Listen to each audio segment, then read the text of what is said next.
Inglaterra. Já uma vez dominada pelos romanos, esta pequena nação ergueu-se para se tornar um dos maiores e mais poderosos impérios da história. Seu território espalhava-se pelo mundo e incluía todos os continentes. It was unimaginably large.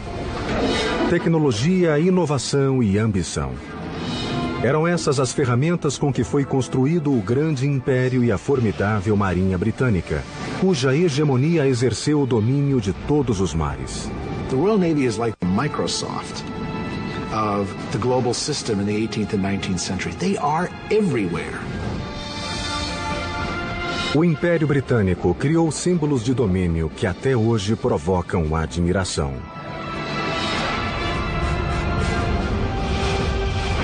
Mas as bases do Império foram erguidas com muito sangue derramado e incansável busca de conquistas.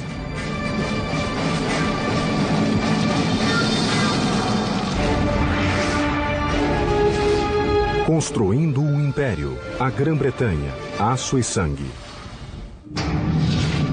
410 depois de Cristo. O mais poderoso império que o mundo já conhecera sofria um ataque irresistível. Em um ponto remoto da Grã-Bretanha, as invencíveis legiões romanas batiam em vergonhosa retirada. Atrás de si deixavam um vácuo militar e político. Pela primeira vez em mais de 400 anos, a vulnerável ilha teria de prover a própria subsistência. Era o fim de um império e o início de outro.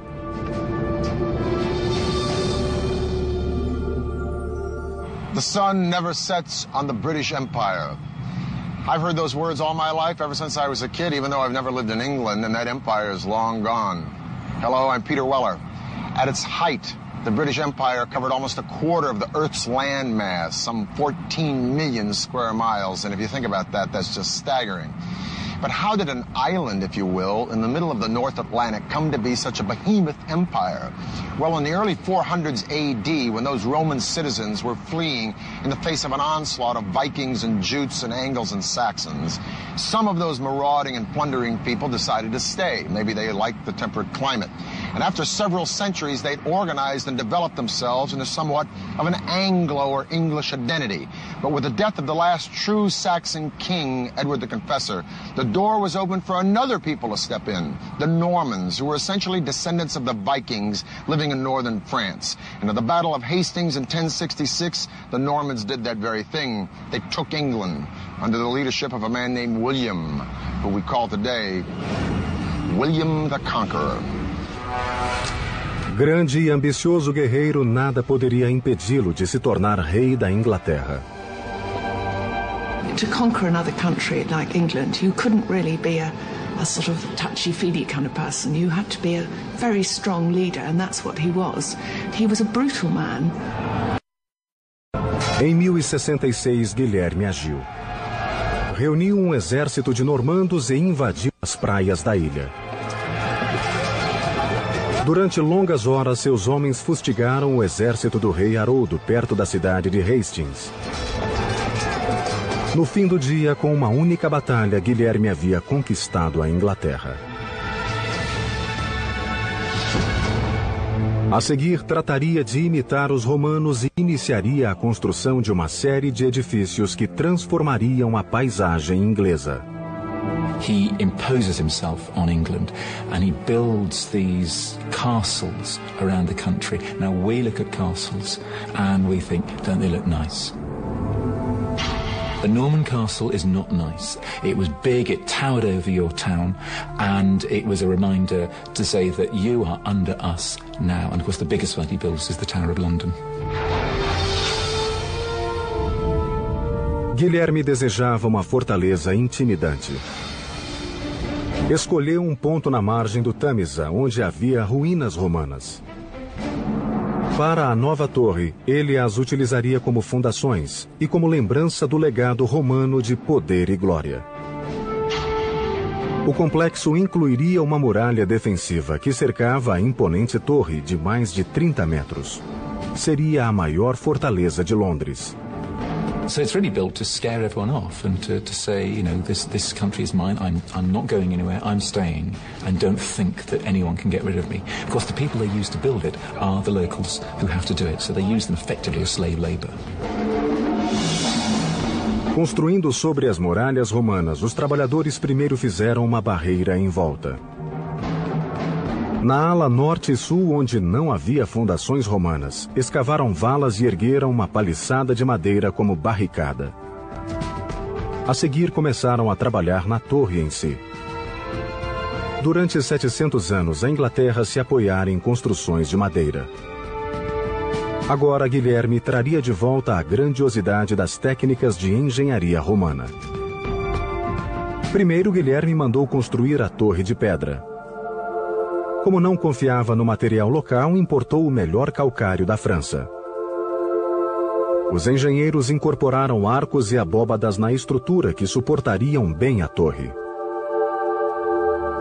Dentro da majestosa catedral, os trabalhadores ergueram várias abóbadas interligadas entre si, o que permitiu que o edifício se apoiasse em 4 pilastras.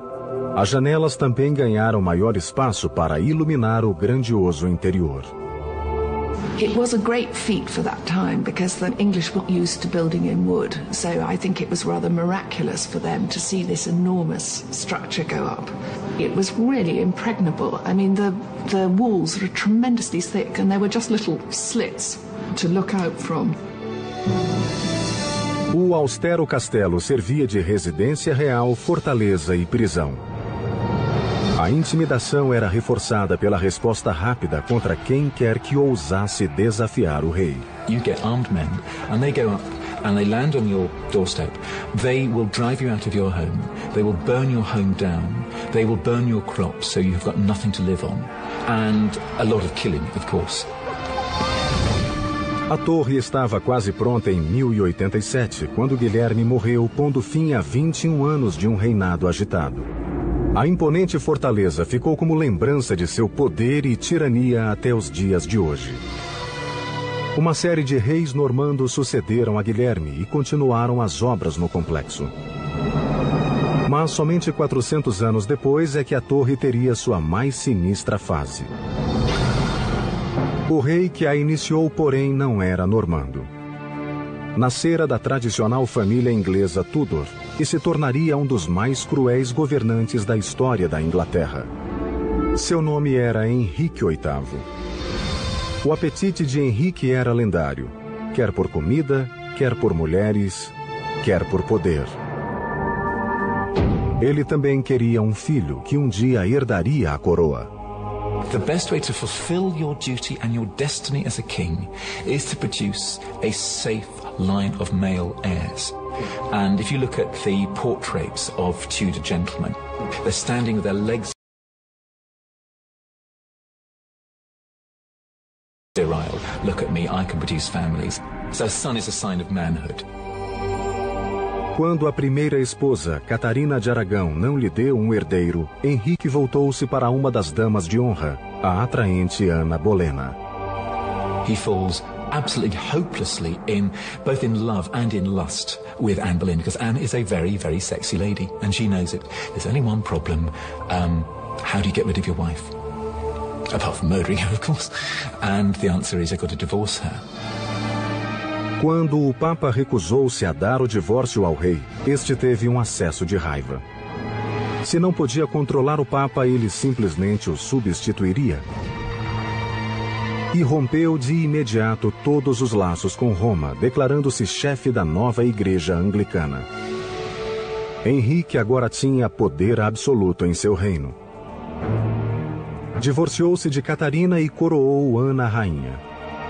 Mas quando ela também não pôde lhe dar um herdeiro, acusou-a diretamente de adultério. The case is made as damaging as it's possible to be, that she's not just having one affair, that she's having a string of affairs, that there are sort of orgies going on in the palace, and Henry is only too ready to believe a lot of this. Henrique mandou prendê-la na Torre de Londres, que aumentara bastante. O complexo agora se estendia por mais de 7 hectares e tornara-se impenetrável.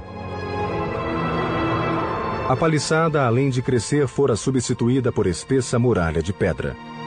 Uma série de torres reforçava a sensação de solidez e austeridade. A muralha externa escondia outra, mais baixa e mais espessa. Um fosso profundo e cheio de água fora escavado ao longo do perímetro. Com essas defesas, a fortaleza tornara-se virtualmente inexpugnável. Sob o tacão de ferro de Henrique, a fortaleza tornou-se palco de violência e crueldade. Era um calabouço e teatro de execução de seus inúmeros inimigos. Ali, Ana Bolena aguardou seu triste destino: a decapitação. Axe executions were actually really nasty because it was not uncommon for the axe not to finish the job in one blow. What he does with Anne Boleyn, he says, "For you, darling, nothing but the best." Instead of having her beheaded with an axe, he's going to have her beheaded nice and neatly with a sword. A 19 de maio de 1536, Ana Bolena foi conduzida ao pátio da torre. Com um ágil e único golpe, o problema de Henrique foi resolvido.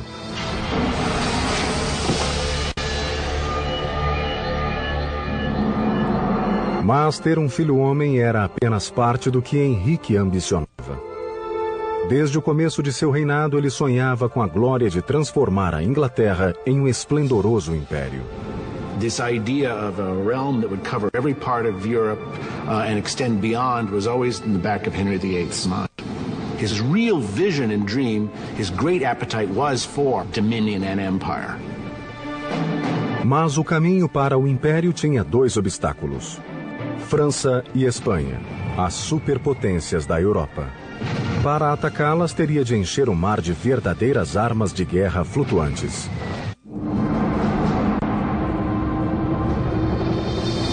Verão de 1510. Um exército de trabalhadores devassou as florestas recolhendo material para a colossal tarefa de fazer da Inglaterra um império. Antes de conquistar terras, Henrique teria de conquistar o mar.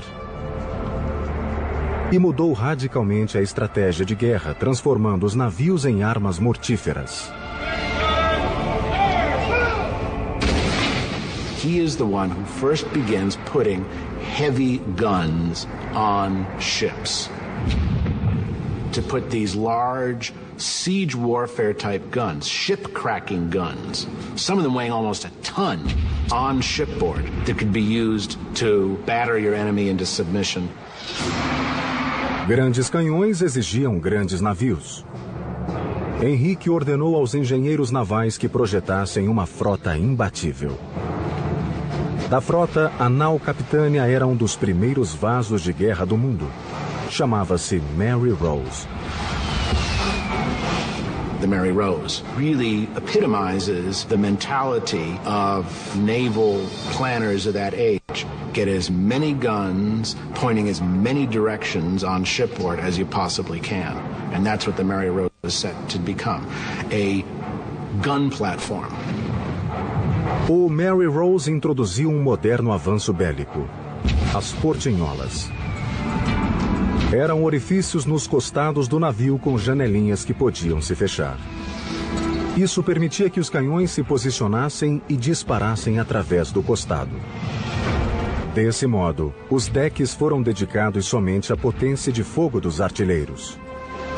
A combinação fez do Mary Rose uma máquina de destruição. This was a major revolution, really, in ship design, of which the Mary Rose was the sort of very beginning. Em meados do século XVI, a marcha da Inglaterra rumo à supremacia naval prosseguia rapidamente. Mas Henrique deparou-se com um problema. Armar os navios com canhões de bronze depressa esgotaria os recursos do tesouro inglês. He's got to find other ways to produce the kinds of, heavy artillery which can help his armies and his navy fight effectively, but at a lower cost. And the cast iron gun is the perfect solution. The cast iron gun runs less than a fifth of the cost of a bronze one. Não havia canhões de ferro fundido eficientes. Mas Henrique sabia o que fazer. Voltou-se para os melhores ferreiros do país na região de Weald e confiou a missão a seus engenheiros. The difficulty with casting in iron a large piece like a cannon was the fact that, for a start, iron had to be melted at a much higher temperature. Só havia um modo de conseguir a temperatura suficiente. Era a maravilha da época, o alto forno.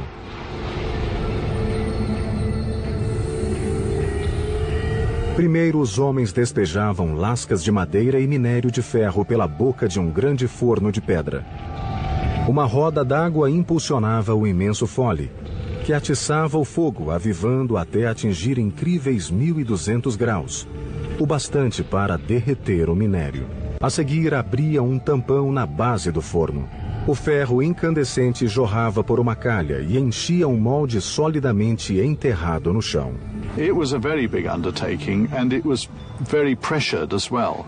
You had, of course, charcoal burners who produced the charcoal in the woods around the furnace. You had labourers who dug the iron ore from pits in the ground. You had teams of labourers bringing wagon loads of ore and charcoal to the furnace. Nos séculos que se seguiram, os canhões de Weald foram a inveja e o terror dos demais países europeus. The transformation is tremendous. It gave England power and a technological edge that no other European power could match.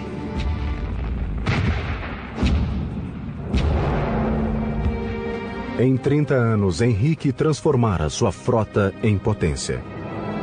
Mas não viveria para ver realizado seu sonho de conquistar a Europa.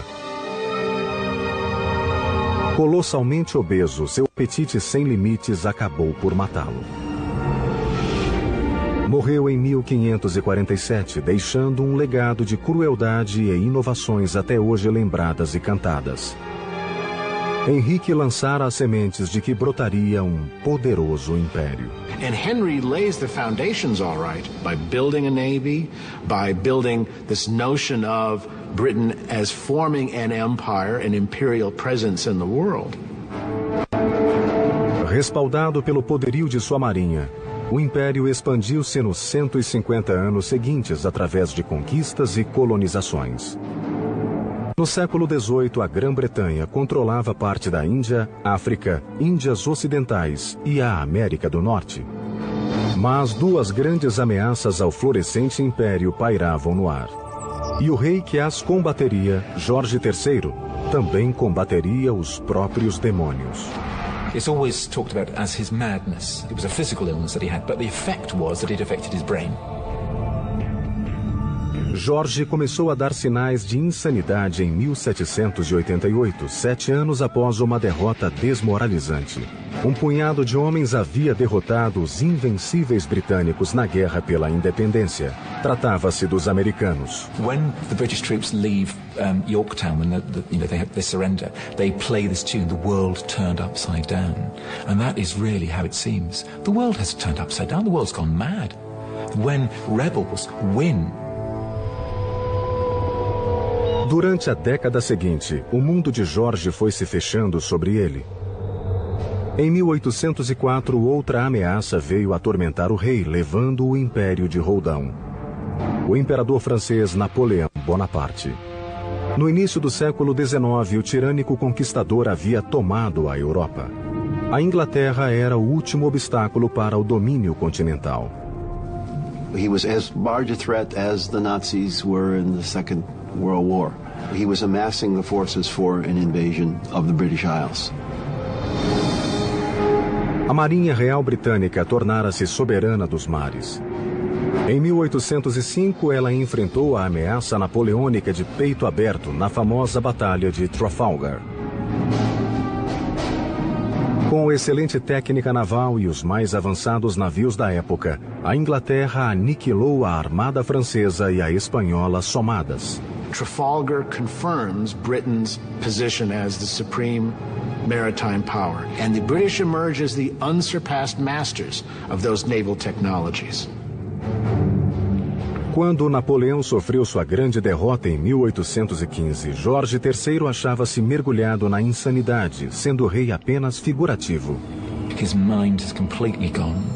His eyesight goes as well, and he wanders up and down the corridors of Windsor Castle, has to be fed like a baby.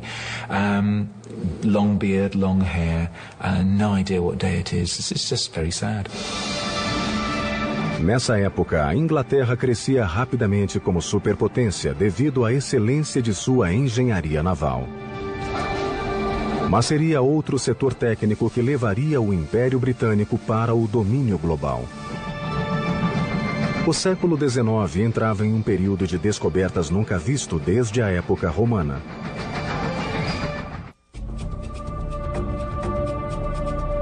No século XIX, a Grã-Bretanha transformara-se em titã industrial transbordante de riquezas. Esse incrível êxito devia-se a um período de muitas invenções tecnológicas que pipocaram pelo império e depois encantaram o mundo. It's hard to think of a period in history where you had so much creativity in terms of technology, so much willing to experiment with the possibilities of what you can do with machines, what you can do with engineering, what you can do with architecture. No passado, os impérios foram construídos à mão. Agora, a Inglaterra construiria o seu com máquinas. Engineering innovations like cast iron and the turning of a warship into a single ballistic offensive entity with guns transformed the English Navy. And that Navy transformed England into an empire.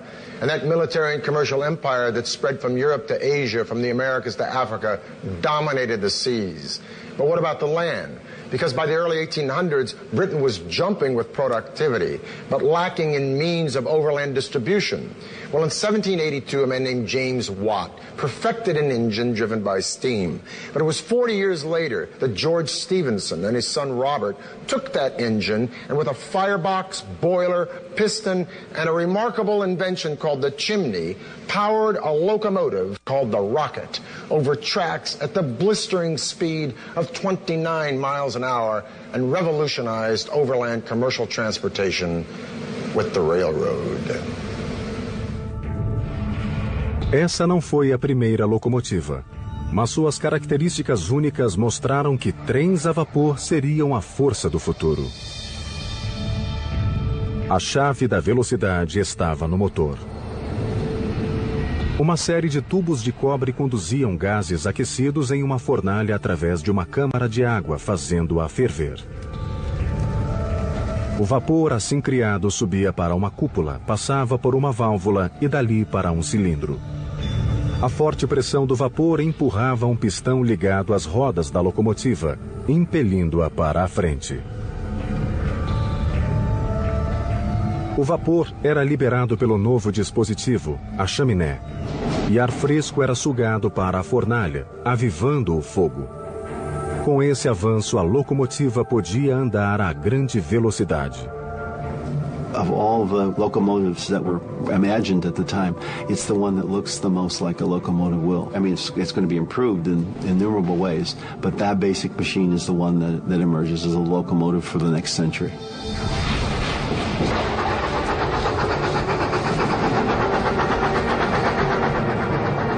Começava a febre de ferrovias na Grã-Bretanha.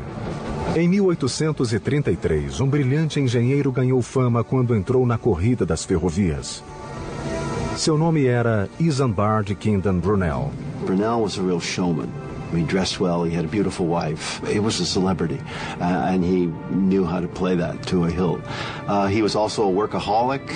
He had a very difficult time delegating. Brunel sabia bem o que queria. Ele resolvera que sua ferrovia seria a mais arrojada até então. Uma rede intrincada de ramais ligando toda a Inglaterra. E batizou-a de Ferrovia Great Western. Seria a mais rápida que o mundo já vira. He wanted a track which was on a very, very shallow gradient so that the trains would be able to travel that much faster. Maior velocidade significava atravessar montanhas em vez de contorná-las. A engenharia criou outra maravilha, hoje conhecida como túnel ferroviário. It was necessary essentially to chisel through rock, and the length of the tunnel was something like 1 3/4 miles, which was really astonishing for this time. That's a really serious tunnel, even by today's standards. Brunel reuniu centenas de trabalhadores irlandeses para cavar o túnel. Começaram abrindo poços na crista da colina. Usavam pólvora para abri-los. A seguir, os homens eram baixados em cestos até a base, onde faziam a escavação com ferramentas manuais. Cavalos acionavam cabrestantes que içavam o material para o cume. It was a slow, painful and sometimes quite a dangerous process, of course, and there were fatalities on the box tunnel during its construction. Lots of dust, lots of grime, and when the explosions were going off, the risk of flying rock. Após 4 anos de trabalho em que pereceram mais de 100 pessoas, o túnel estava pronto. A Great Western foi inaugurada em 1841. Até hoje, os trens passam por esse túnel. A febre de ferrovias que Brunel ajudara a se espalhar tomou conta de todo o império, reforçando e apertando os laços do poderio inglês. Railways in the middle of the 19th century, first in England and then wherever they spread, they're sources of just incredible wonder. They're big, they're loud, they're dirty, and they're just power, and they represent speed, they represent the conquest of space and time. They're literally awesome machines. Com o enorme sucesso da ferrovia, a Grã-Bretanha agora achava-se décadas à frente dos demais países em tecnologia de engenharia. O império aproximava-se rapidamente de seu pico. Mas um golpe inesperado em seu centro nervoso sacudiria o império até as fundações.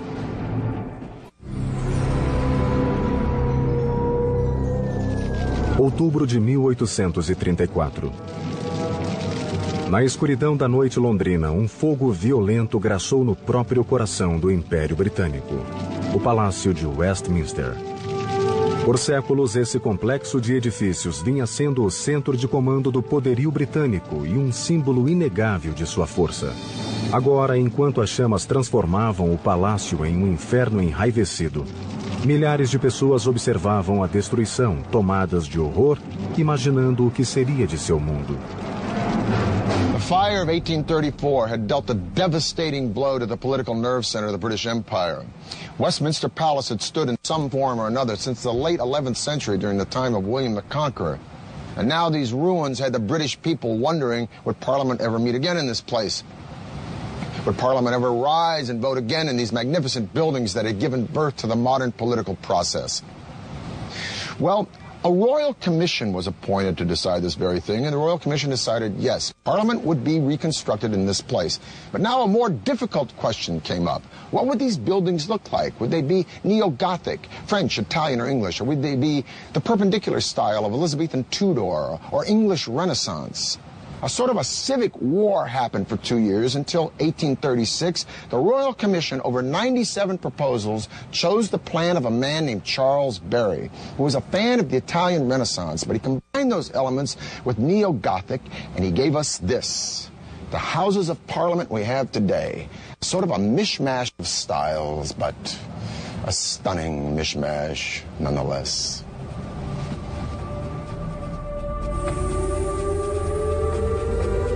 Com base no velho parlamento, os arquitetos projetaram um palácio de proporções colossais, 2 vezes maior que o Capitólio americano.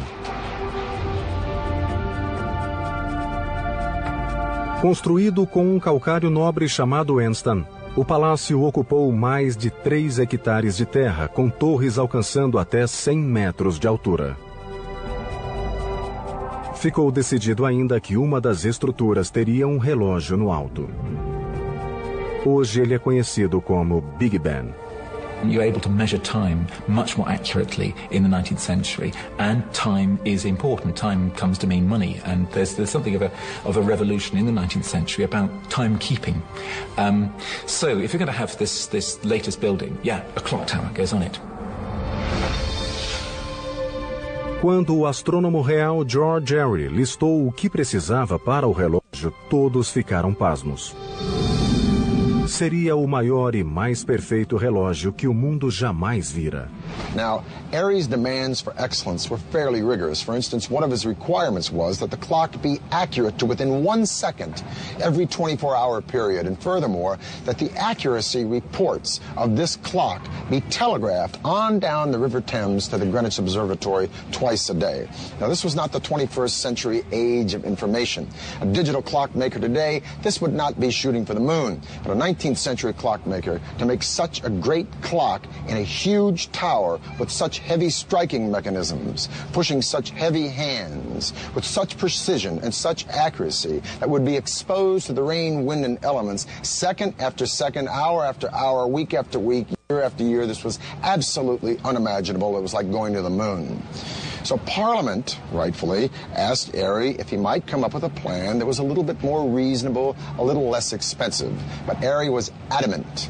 And thus the clock today we call Big Ben, which is really the name of the bell, became the standard for timekeeping the world over.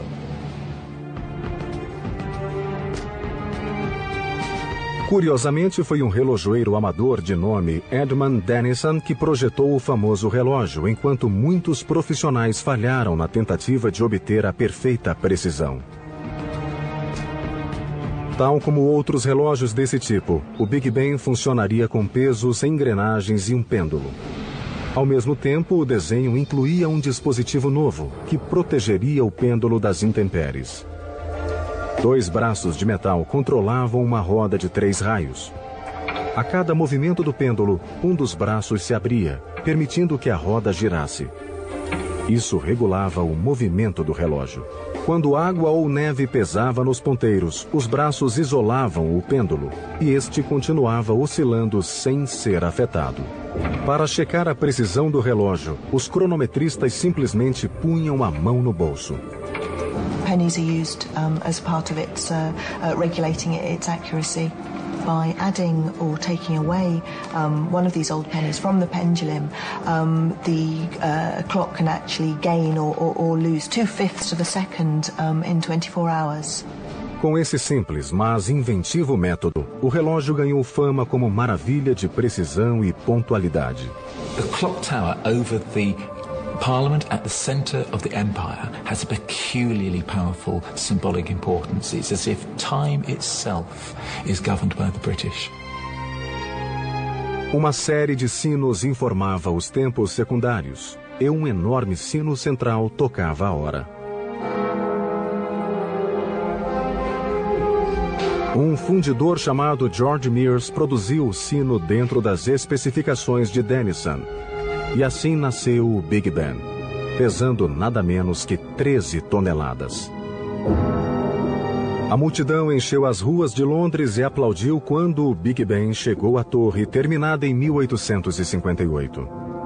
Desde então, ele alegra a capital com seu som inconfundível. London grew as a city tremendously. It was really the first large-scale conurbation in the world. And as a city, it had to have its icons, and the ultimate icon being the mother of parliaments, the parliamentary building with Big Ben as a symbol of the strength and the power of the British Empire. Em meados do século XIX, a Grã-Bretanha chegou ao ápice da tecnologia da época. Mas sob o reinado de uma jovem e ingênua rainha, uma crise sacudiria Londres, levando-a à beira do desastre.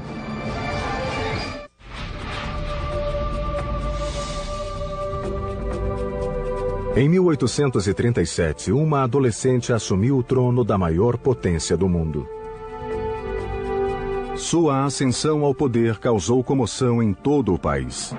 Súditos e ministros consideravam-na mimada, impulsiva e despreparada para governar. Era ela a Rainha Vitória. She was only 18 when she came to the throne, and she'd had a very, very difficult first couple of years on the throne, and in fact was very unpopular. Ninguém imaginaria que essa criança imatura cresceria e se tornaria um símbolo reverenciado do grande império. A transformação começou quando ela se casou com o primo Alberto em 1840. She fell in love almost at first sight. All her life, actually, she wants someone to lean on, metaphorically and indeed literally. And Albert is able to take her in hand, rather. So he comes in and he helps her grow up. Nessa época, o Império expandira-se mundo afora, da América do Norte à Austrália. Alberto e Vitória queriam o melhor em engenharia e tecnologia, sabendo que eram as melhores ferramentas de expansão imperial. E uma dessas tecnologias foi essencial: a telegrafia. You've got an empire which is extending literally around the globe. People talked about the annihilation of space and time through electrical telegraph. A indústria do telégrafo explodiu no mundo sob a liderança da Grã-Bretanha. Em meados do século XIX, mais de 150 mil quilômetros de cabos telegráficos foram instalados no país. Agora, uma mensagem podia ser enviada da Inglaterra à Índia em questão de horas. A primeira via de comunicação ultra rápida tinha chegado e com ela o Império consolidaria seu poder de modo mais direto e efetivo. It's an enormous feat, no question. It's something which simply was not conceivable before they did it. Os grandes avanços tecnológicos não só uniram o Império, como provocaram uma explosão de produtividade nunca vista. As pessoas fugiam das áreas rurais para as grandes cidades em busca de novas oportunidades. À medida que as fábricas cresciam, o mesmo acontecia com a população da capital, Londres. So whereas it had been 1 million at the beginning of the 19th century, it was then, by the 1850s, it was already 2 million. And London was not designed for this. And there was terrible overcrowding. Really, people were living as though they were in a chicken coop. Londres fervilhava de gente. Maltratada e superpovoada, os problemas sanitários pipocaram por toda a cidade. Dejetos eram jogados em coletores pluviais e essa água imunda caía diretamente no Tâmisa. A situação era desesperadora. You would think the Thames, huge river, that would be a great way of disposing of London's waste. But unfortunately, it was also London's water supply. So the waste of 2 million Londoners was being shunted into the Thames, and then Londoners were actually drinking this. 1848. A catástrofe se abateu sobre Londres. Uma epidemia de cólera devastou a cidade, matando mais de 14 mil pessoas. 3 anos depois, outra epidemia apareceu, ceifando mais de 10 mil vidas. Os cemitérios transbordavam.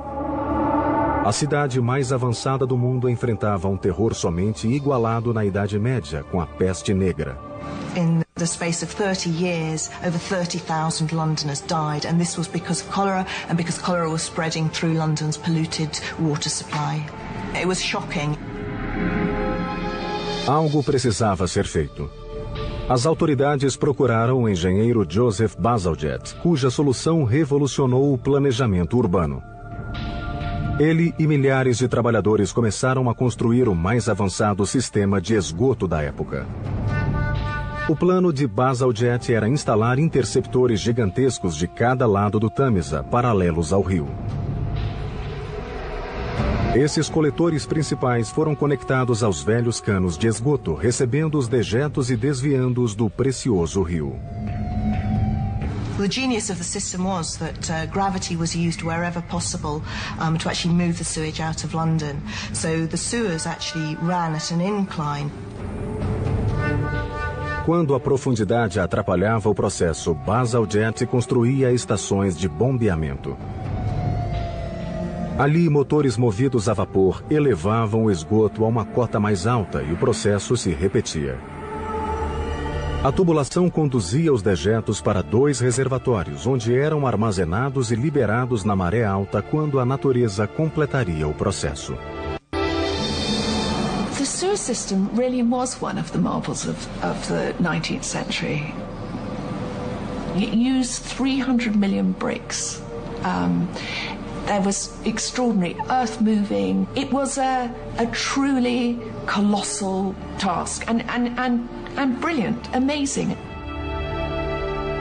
O extraordinário feito de engenharia transformou Londres na primeira metrópole mundial. Os demais países da Europa estudavam o projeto com admiração. Mas poluição não seria a única crise do reinado de Vitória. If you read Hard Times or Oliver Twist or David Copperfield or any of the other genius works by Charles Dickens, you'll get a sense of the staggering overpopulation in London in the 19th century. And some of the fallout of this horror was the sheer volume of traffic in London, a chaos of pedestrians and horses and carriages and carts hauling everything from hay to hardware. The traffic from the south alone was bottlenecking the London Bridge such that London felt like it was choking to death on its own success.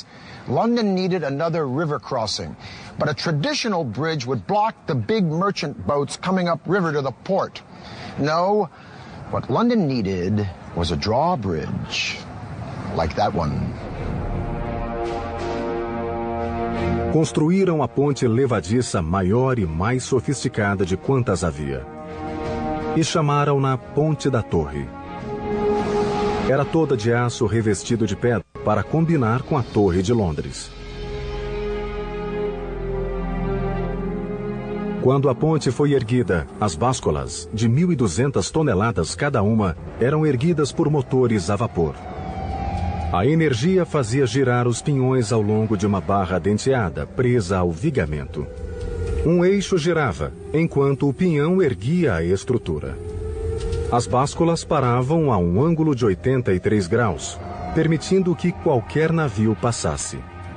The rising of the bridge only took 1 minute to raise it, so it was an incredible feat of engineering. 400 homens levaram 8 anos para construir a Ponte da Torre. Hoje ela é uma das pontes mais conhecidas do mundo.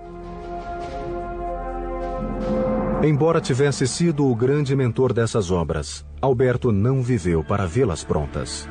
Morreu em 1861, deixando Vitória inconsolável. Queen Victoria fell into grief the like you have never seen. Por quase 10 anos, Vitória isolou-se de tudo e de todos. Quando finalmente voltou à vida pública, a rainha surgiu forte e poderosa, dona de si como nunca fora. A adolescente imatura tornara-se uma verdadeira rainha moderna e ocupou bem seu lugar de líder do Império Britânico. All over the world, statues to Victoria are erected. There are massive celebrations all over the world, and in many cases, those celebrations are joined by the colonized peoples. She becomes a figure of affection. Vitória tornou-se símbolo do esplendor e poder do Império. Seu reinado marcaria o auge do poder britânico no mundo. O Império agora tinha possessões em cada continente e governava mais de 400 milhões de pessoas. Nenhum país pôde rivalizar com tal poder. O mundo não veria outro império desse tamanho.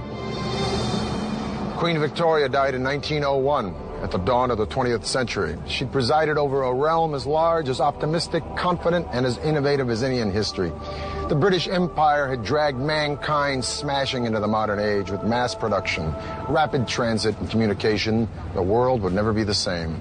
Every single country and culture on this planet today has benefited in some way or another from British vision and imagination. The sun may have finally set on the British Empire, but regarding the miracles of the modern age, the sun never burned brighter. For the History Channel, I'm Peter Weller.